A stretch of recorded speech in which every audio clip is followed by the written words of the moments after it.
Hello everyone, welcome back to Wake&Tech.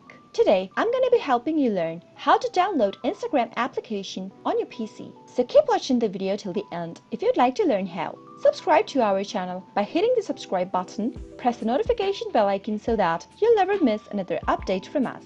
Now let's begin. Since I'm using my Windows 10, let me go to the start button at the bottom left. If you're using Windows 10 as well, you can follow the steps. Find Microsoft Store application and click it on. Make sure you're signed into your Microsoft account. And now at the top right, click on the search button. Search for Instagram by typing it in the search box and make your search. On the next page, click on the install button right next to the application.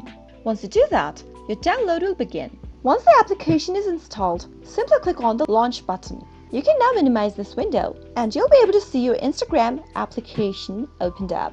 That is how it is done. You can easily get Instagram application on your PC. I hope you found the video to be helpful. If you did, go ahead and give us a thumbs up. Comment down below in the comment box if you have a question or a feedback for us. I'll soon be back with more tutorial episodes. Goodbye till then.